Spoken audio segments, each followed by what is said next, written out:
নমস্কাৰ আপোনালোক সকলোকে পুনৰবাৰ টিকে মাইণ্ডৰ অন্য এটা ৰাতিপুৱাৰ ডামাকাটাৰ খবৰলৈ স্বাগতম জনাইছো। অন্য দিনৰ দৰে আজিও আপোনালোকৰ বাবে দিনটোৰ কেইবাটাও গুৰুত্বপূৰ্ণ খবৰ লৈ আহিছো। ভিডিঅ'টো প্ৰথমৰ পৰা শেষলৈকে চাই থাকিব। আগবাইছো যদি প্ৰথম খবৰটোৰ ফালে। প্ৰথম খবৰটো ওলাইছে যিসকল লোকৰ নেকি গাড়ী মটৰ আছে তেওঁলোকৰ কাৰণে। আপোনালোকৰ যদি গাড়ী মটৰৰ টেক্স পৰিশোধ কৰিবলৈ বাকি আছে তেন্তে আপোনালোকক এতিয়া 75% লৈকে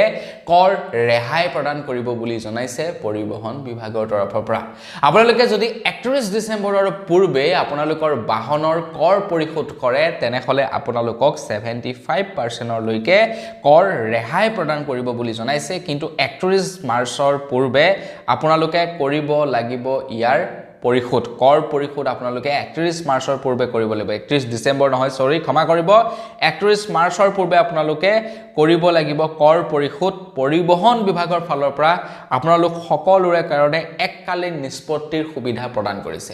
বহু দিন হৈ গ'ল আপোনালোকে টেক্স পৰিশোধ কৰা নাই, তো আপোনালোকে একেলগতে যদি পৰিশোধ কৰিবলৈ যায় 75% লৈকে আপোনালোকক কৰ ৰেহাই দিব। আগবাইছো ইয়াৰ পাছৰটো খবৰ ফালে। যোৱাকালি ভাৰতৰ প্ৰধানমন্ত্ৰী নৰেন্দ্ৰ মোদী ডাঙৰীয়া অসমলৈ আহিছে আৰু আজিও অসমতেই থাকিব আৰু আজিও তেখেতে অসমত কেইবাটাও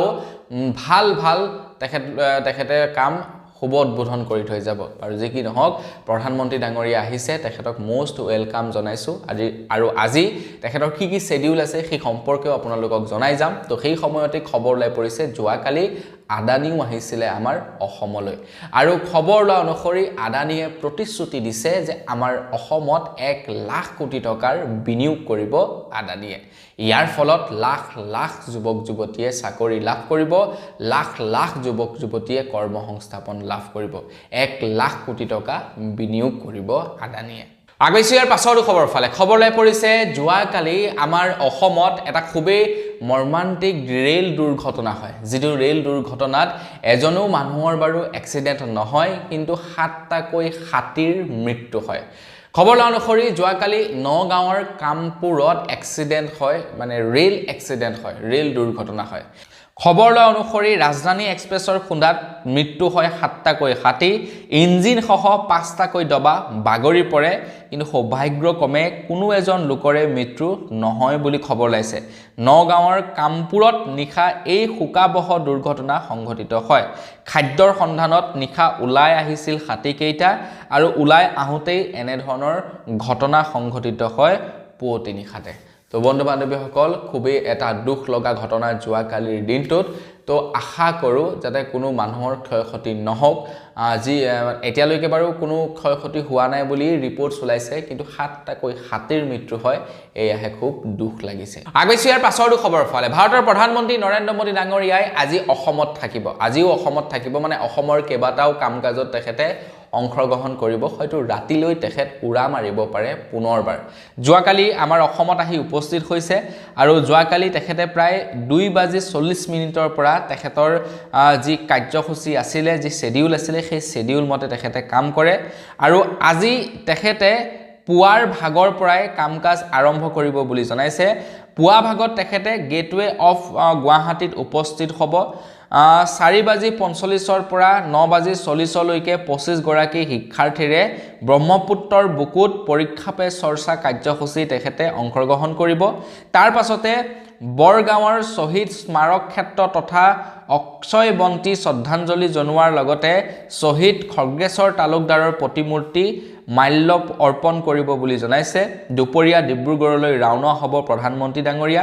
নামৰূপৰ সাৰ কাৰখানাৰ ভূমি পূজন কৰিব প্ৰধানমন্ত্ৰী ডাঙৰীয়াই। সন্ধিয়া ভ্ৰমণ সামৰি দিল্লীলৈ উৰা মাৰিব বুলি জনাইছে। তেখেতৰ অহাকালিলৈ বৰ বিশেষ প্ৰগ্ৰেম নাই, তেখেতৰ 4টা প্ৰগ্ৰেম আছে আৰু সেই 4টা প্ৰগ্ৰেম তেখেতে এটেণ্ড কৰি পুনৰবাৰ দিল্লীলৈ উৰা মাৰিব। আগবাইছো ইয়াৰ পাছৰটো খবৰ ফালে। জুবিন দাৰ শেষৰটো হিন্দী গীত খুব শীঘ্ৰেই মুকলি পাব বুলি খবৰ ওলাই পৰিছে। এই সম্পৰ্কত হয়তো বহু লোকেই অৱগত নহয়, কিন্তু জুবিন দাৰ এটা খুব সুন্দৰ এটা গীত খুব সোনকালে মুক্তি লাভ কৰিব এখন হিন্দী চিনেমাখনৰ নাম হৈছে বিহু এটেক। তো তেখেতৰ এই হিন্দী ফিল্মখনৰ গীতটি 16 জানুৱাৰীত মুক্তি লাভ কৰিব বুলি খবৰ ওলাই পৰিছে। প্ৰথমবাৰৰ বাবে খুজাইত শ্বুটিং হৈছিলে এখন বলিউডৰ সিনেমা আৰু সেই সিনেমাখনৰ নাম হৈছে বিহু এটেক এই সিনেমাখনত জুবিন দাই শেষৰটো হিন্দী গীত পৰিবেশন কৰি থৈ গৈছে তো সেই গানটি আপোনালোকে 16 জানুৱাৰীত শুনিব পাৰিব আগবাইছো ইয়াৰ পাছৰটো খবৰৰ ফালে আমাৰ ইণ্ডিয়া টিমৰ দুৰ্দান্ত প্লেয়াৰ যশস্বী জয়সৱালৰ খাদ্য বিষক্ৰিয়া হয় অৰ্থাৎ ফুড পয়জন হৈ তেখেত হস্পিটেলাইজ হৈ আছে বুলি খবৰ ওলাই পৰিছে খবৰ অনুসৰি খাদ্যত বিষক্ৰিয়া হৈ দুদিনত 2 কেজি ওজন হ্ৰাস হ'ল যশস্বী জয়সৱালৰ চিকিৎসকে 10 দিনৰ আৰামৰ পৰামৰ্শ দিলে পুনৰ এখন হোটেলত খাদ্য খাই অসুস্থ হৈ পৰিছিল জয়সৱাল তো মানে জয়সৱালৰ দুৰ্দান্ত পাৰফৰমেন্সৰ কথাটো আপোনালোকে জানে আইপিএলত খাটাৰনাক তেখেতে পাৰফৰমেন্স কৰে তো তেখেতৰ এতিয়া স্বাস্থ্য অসুস্থ এখন হোটেলত খাদ্য খোৱাৰ পাছতেই ফুড পয়জন হয় আৰু তাৰ পাছত এতিয়া তেখেত চিকিৎসালয়ত ভৰ্তি হৈ আছে 10 দিনৰ আৰাম লবৰ কাৰণে নিৰ্দেশনা প্ৰদান কৰিছে ডক্টৰে আৰু 2 কেজি ওজন তৎক্ষণাত তেখেতৰ কমি যায় এইটো এটা মানে বেয়া কথা আগবাইছো ইয়াৰ পাছৰটো খবৰ ফালে উত্তৰ প্ৰদেশৰ এজন 25 বছৰীয়া যুৱক যিজন যুৱকে এক বিলাসিতাৰ জীৱন যাপন কৰি আছে যুৱকজনে কেৱল কন্টেন্ট ক্ৰিয়েট কৰে ইউটিউবত ভিডিঅ' বনাই যুৱকজনে এটা লাক্সাৰিয়াছ লাইফষ্টাইল মানে তেখেতে অতিবাহিত কৰি আছিল আৰু এই গোটেই ঘটনাটো ইডিয়ে চকু ৰাখি আছিল নজৰ দি আছিল আৰু অৱশেষত ইডিয়ে সেই যুৱকজনৰ ঘৰত তালাচী চলায় বা অভিযান চলায় এই যুৱকজনে বহু দিনৰে পৰা তেখেতৰ যি সকল সাবস্ক্ৰাইবাৰ আছে সাবস্ক্ৰাইবাৰ সকলক ইনফ্লুৱেন্স কৰি আহিছিল জুৱা এপত গেম খেলিবৰ কাৰণে তেখেতে জুৱা এপ প্ৰমোট কৰি আহিছিল বহু দিনৰে পৰা আৰু যাৰ কাৰণে এতিয়া তেখেতৰ ঘৰত ইডিয়ে অভিযান চলাইছে আৰু তেখেতৰ সকলো দিক চালিজাৰি চাইছে ইডিয়ে তেখেতৰ বয়স মাত্ৰ 25 বছৰ আৰু 25 বছৰ বয়সতেই তেখেতে এটা লাক্সাৰিয়াছ লাইফষ্টাইল জীয়াই আছিল আৰু এনে ধৰণৰ যিবিলাক নেকি জুৱা এপ্লিকেশন আছে সেইবিলাক তেখেতে প্ৰমোট কৰি আছিল তেখেতৰ সাবস্ক্ৰাইবাৰ সকলক সেই গেমসমূহ খেলিবৰ কাৰণে উৎসাহিত কৰি আছিল গতিকে সাৱধান আপোনালোকো এনে ধৰণৰ ভুলবিলাক নকৰিব এইটোটা বহুতেই মাৰাত্মক কথা কেতিয়াও আপোনালোকে পৰাপক্ষত সামাজিক মাধ্যমত এনে ধৰণৰ জুৱা এপ্লিকেশন বিলাক প্ৰমোট নকৰিব আগবাইছো ইয়াৰ পাছৰটো খবৰ ফালে যোৱাকালি ভাৰতৰ প্ৰধানমন্ত্ৰী নৰেন্দ্ৰ মোদী ডাঙৰীয়াৰ মুখত অসমৰ মুখ্যমন্ত্ৰী ডক্টৰ হিমন্ত বিশ্ব শৰ্মা দেৱৰ প্ৰশংসা শুনিবলৈ পোৱা গৈছে এটা দুটা নহয় বহু প্ৰশংসা কৰিছে প্ৰধানমন্ত্ৰী ডাঙৰীয়াই মুখ্যমন্ত্ৰীৰ ওপৰত তো তাৰ মাজতে কৈছে যে আমাৰ অসমে এক ৰেকৰ্ড গঢ়িবলৈ সক্ষম হৈছে প্ৰায় 50 লাখ মানুহৰ ঘৰত স্মাৰ্ট মিটাৰ সংস্থাপন কৰিছে স্মাৰ্ট মিটাৰ অসমে সংস্থাপন কৰিছে আৰু এইটো এটা ৰেকৰ্ড গঢ়িবলৈ সক্ষম হৈছে আমাৰ অসমে তাৰ কাৰণে ধন্যবাদ জ্ঞাপন কৰিছে শুভেচ্ছা জনাইছে অসমৰ মুখ্যমন্ত্ৰী ডক্টৰ হিমন্ত বিশ্ব শৰ্মা দেৱক নৰেন্দ্ৰ মোদী ডাঙৰীয়া দেৱে এতিয়া মীৰা ঠাকুৰীয়াই কৈছে যে প্ৰধানমন্ত্ৰী ডাঙৰীয়াই কৈছে যে অসমে এটা ৰেকৰ্ড গঢ়িছে স্মাৰ্ট মিটাৰ লগাই কিন্তু প্ৰধানমন্ত্ৰী ডাঙৰীয়াই নিজৰ ষ্টেট গুজৰাটক কিয় সেই ৰেকৰ্ডৰ স্থানত ৰাখিব পৰা নাই গুজৰাটৰ মানুহৰ ঘৰত কিয় স্মাৰ্ট মিটাৰ লগোৱা নাই নৰেন্দ্ৰ মোদী ডাঙৰীয়াই এয়া মীৰা ঠাকুৰীয়াই প্ৰশ্ন উত্থাপিত কৰিছে ভাৰতৰ প্ৰধানমন্ত্ৰী নৰেন্দ্ৰ মোদী ডাঙৰীয়াৰ ওপৰত এতিয়া স্মাৰ্ট মিটাৰ বহু লোকে একচেপ্ট কৰা নাই স্মাৰ্ট মিটাৰৰ বিৰোধিতা কৰি আহিছে কিন্তু তাৰ পাছতো অসমৰ প্ৰত্যেকটো ঘৰতে স্মাৰ্ট মিটাৰ লগাই আহিছে মানে যি সকলৰ এপিডিএছএলৰ কৰ্মী তেওঁলোকক টাৰ্গেটে দিছে নে কি নাজানো তেওঁলোকে ইমানেই মানে ভয় ভাবুকি খুৱাই ইমানেই চল চাতৰি কৰে মানে যাক ভয়ৰে কৰাব পাৰে ভয় খুৱাই দিয়ে যাক ভয়ৰে নোৱাৰে চল চাতৰিৰে হলো লগাই দিয়ে ভয় এনেকুৱা খুৱাই যে আপোনালোকে আজি ফ্ৰী কৰি লগাই লওক আৰু যদি ফ্ৰীকে আজি নলগায় তেনেহলে আপোনালোকৰ কাৰেন্ট কোনোবা নহয় কোনোবা এদিন কাটি দিব আৰু তেতিয়া আপোনালোকে পইচা দি লগাব লাগিব স্মাৰ্ট মিটাৰ আৰু মানুহে ভয়তে লগাই লয় কিন্তু তেনেকুৱা কথা নহয় আপোনাৰ যি মিটাৰে নাথাকক আপোনাক কাৰেন্ট সাপ্লাই দিয়াটো দিবই লাগিব আগবাইছো ইয়াৰ পাছৰটো খবৰ ফালে যোৱাকালি প্ৰধানমন্ত্ৰী ডাঙৰীয়া অসমলৈ অহা বুলি অসমৰ বিভিন্ন স্থানক খুব সুন্দৰ কৰি তুলিছে বিজেপি অসমৰ বিজেপি চৰকাৰে খুব সুন্দৰকৈ সজাই পৰাই তুলিছে সাবচিকুন কৰিছে অসমখনক যাতে প্ৰধানমন্ত্ৰী ডাঙৰীয়াই অসমৰ মানে কোনো ধৰণৰ যাতে কমি উলিয়াব নোৱাৰে তাৰ কাৰণে প্ৰত্যেকজন মন্ত্ৰী প্ৰত্যেকজন বিধায়কে অপ্ৰাণ চেষ্টা কৰিছে মানুহ অনাৰ পৰা ধৰি স্থান সাফা কৰাৰ লৈকে সকলো বিলাক বিজেপি পাৰ্টিয়ে তেওঁলোকৰ 100% দিবলৈ যত্ন কৰিছে তো যোৱাকালি খবৰ লাই পৰিছে আমাৰ অসমৰ বিভিন্ন স্থানত গুটখা খাই পিক পেলোৱা লোকসকলে ৰাস্তা পদূলিবিলাক লেতেৰা কৰি পেলাইছে অজন্তা নেওগে যোৱাকালি সেয়া চাফ চিকুণৰ দায়িত্ব লৈ সেই সমূহ চাফ চিকুণ কৰে আৰু মানুহবিলাকক মানে কৈছে আৰু এই কামবিলাক কিয় কৰে কৰিবতো নালাগে এতিয়া গুটখা খোৱাটো বেয়া কথা বাৰু হয় য'তে পিক পেলাই সেইটো বেয়া কথা মানুহৰ ওপৰত ফাইনো লগায় সেইটো বেলেগ মানে ঠিকই আছে ফাইন লগাব লাগে পিক যাতে নেপেলাওক কিন্তু যিবিলাক কোম্পানীয়ে গুটখা নিৰ্মাণ কৰে সেই কোম্পানীবিলাককে দেখোন বেন কৰি দিলে হৈ গ'ল গুটখা আৰু খাবলৈ নাপাবই মানুহে নাখাবই বছ চিধা কথা আগবাইছো ইয়াৰ পাছৰ খবৰ ফালে ইয়াৰ পাছৰ খবৰটো ওলাই পৰিছে 108 কৰ্মচাৰীসকলৰ ওপৰত আমাৰ অসমত মৃত্যুঞ্জয় সেৱা বন্ধ হৈ আছে মানে 108 সেৱা বন্ধ হৈ আছে সম্পূৰ্ণৰূপে কিয়নো 108ৰ কৰ্মচাৰীসকলে এতিয়া প্ৰতিবাদত নামিছে 108 মানে পৰিচালিত কৰি থকা কোম্পানীটোৰ ওপৰত এতিয়া খবৰ লোৱা অনুসৰি যোৱাকালি 108 কৰ্মচাৰীসকলে এখন মেমৰেণ্ডাম প্ৰকাশ কৰিছে বুলি খবৰ লাই পৰিছে তেওঁলোকে যোৱাকালি গুৱাহাটী প্ৰেছ ক্লাবত এখন সংবাদ মেলৰ আয়োজন কৰে আৰু সেই সংবাদ মেলত জনায় যে জিভিকেৰ ওপৰত 108 সংস্থা তৰফৰ পৰা এখন মেমৰেণ্ডাম প্ৰকাশ কৰিছে তেওঁলোকৰ যিবিলাক অসুবিধা আছে অসুবিধাবিলাক যাতে পূৰণ কৰক কাৰণ নৱেম্বৰ মাহত সম্পূৰ্ণ কাম কৰিছে তাৰ সত্ত্বেও 108 কৰ্মচাৰীসকলক দৰমহা প্ৰদান কৰা নাই ইভিকে কোম্পানীৰ তৰফৰ পৰা মানে 108 যেটো মানে সিস্টেম হেতু গুটেটো এটা ব্যক্তিগত কোম্পানীয়ে চলাই এটা ব্যক্তিগত কোম্পানী নিজৰ মন মতালি চলাইছে অসম চৰকাৰেও ইয়াত হস্তক্ষেপ কৰা নাই আগবেছিয়াৰ পাছৰ খবৰ ফালে অসমৰ মুখ্যমন্ত্ৰী ডক্টৰ হিমন্ত বিশ্ব শৰ্মাদেৱে যোৱাকালি ঘোষণা কৰিছে যে পুনৰ জানুৱাৰী মাহত অসমলৈ আকৌ এবাৰ আহিব ভাৰতৰ প্ৰধানমন্ত্ৰী নৰেন্দ্ৰ মোদী ডাঙৰীয়া মুখ্যমন্ত্ৰী ডাঙৰীয়াই জনোৱা অনুসৰি জানুৱাৰীত পুনৰ অসমলৈ আহিব প্ৰধানমন্ত্ৰী নৰেন্দ্ৰ মোদী ডাঙৰীয়া কাজিৰঙাত প্ৰধানমন্ত্ৰীয়ে শুভাৰম্ভণি কৰিব এলিভেটেড কৰিডৰৰ কাম ফেব্ৰুৱাৰীত পুনৰ প্ৰধানমন্ত্ৰীক অসমলৈ নিমন্ত্ৰণ জনাম বুলি জনাইছে অসমৰ মুখ্যমন্ত্ৰী ডক্টৰ হিমন্ত বিশ্ব শৰ্মাদেৱে মানে আকৌ এবাৰ আহিব বিগত 2014 চনৰ পৰা এতিয়ালৈকে প্ৰধানমন্ত্ৰী ডাঙৰীয়া কেইবাবাৰো আমাৰ অসমলৈ আহিছে আগবাইছিয়াৰ পাছৰ খবৰ ফালে যোৱাকালি প্ৰধানমন্ত্ৰী ডাঙৰীয়া দেৱে লোকপ্ৰিয় গোপীনাথ বৰদলৈৰ বিমান বন্দৰ মুকলি কৰে আৰু খুব সুন্দৰকৈ আটক ধুনীয়াকৈ সজাই পৰাই তুলিছে ইয়াৰ সম্পূৰ্ণ ক্ৰেডিট কিন্তু বিজেপিয়ে লৈছে কিন্তু যোৱাকালি এটা খবৰ ওলাই পৰিছে যে সেই বিমান বন্দৰ খেনো আদানীয়েহে নিৰ্মাণ কৰিছে আদানীয়ে ইনভেষ্ট কৰিছে আদানীক বহু বছৰৰ কাৰণে তো সেই বিমান বন্দৰ দি দিয়া হৈছে লিজত দি দিয়া হৈছে খবৰ লোৱা অনুসৰি আদানীয়ে বনাইছে বিমান বন্দৰ প্ৰায় 50 বছৰলৈ আদানীৰ হাতলৈ গুৱাহাটী বিমান বন্দৰ দিয়া হৈছে আৰু এই 50 বছৰত আদানীয়ে এতিয়া নিজৰ মানে মন মতালি চলোৱা আৰম্ভ কৰি দিছে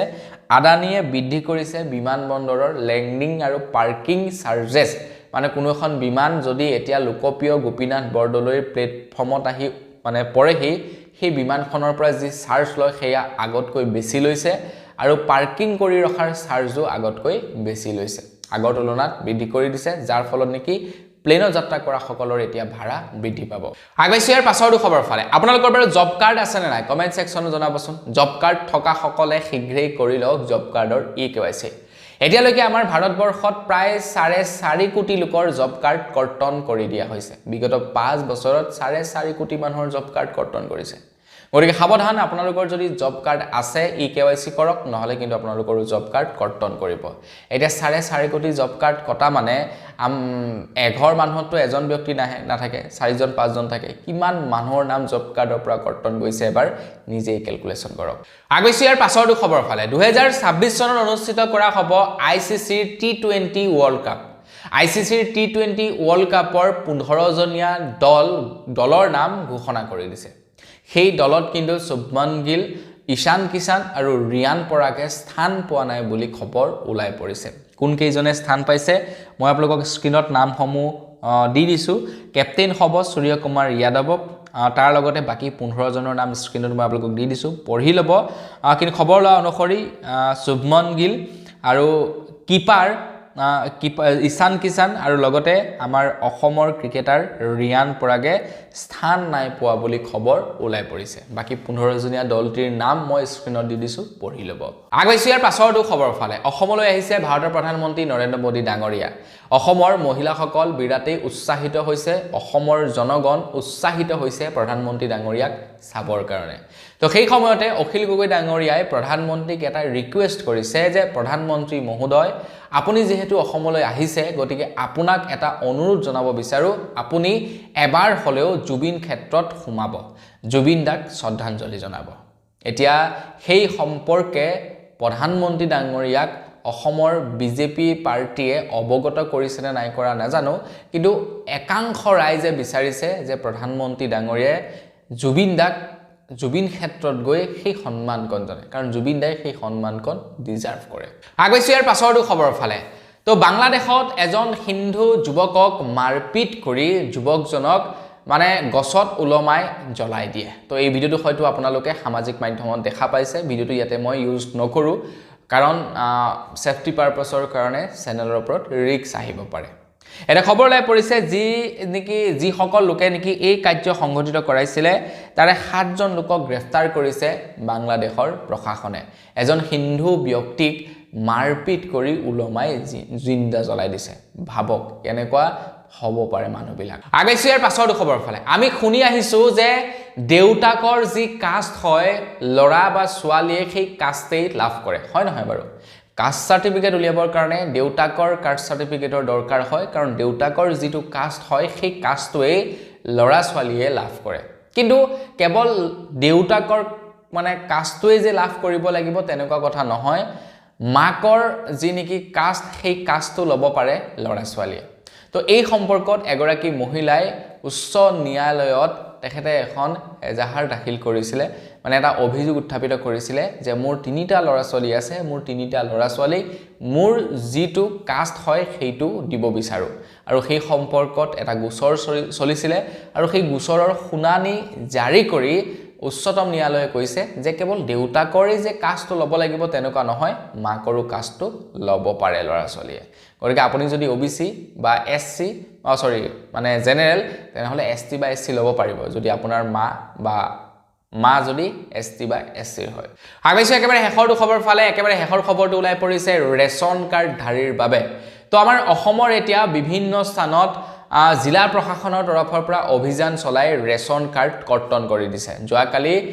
বিশ্বনাথত জিলা প্ৰশাসনৰ তৰফৰ পৰা অভিযান চলে আৰু জুনে ৰেশন বিতৰণ কৰোতে খেলিমেলি কৰিছে তেওঁলোকৰ নামসমূহ মানে তেওঁলোকৰ ৰেশন দোকানসমূহ বন্ধ কৰি দিয়া হৈছে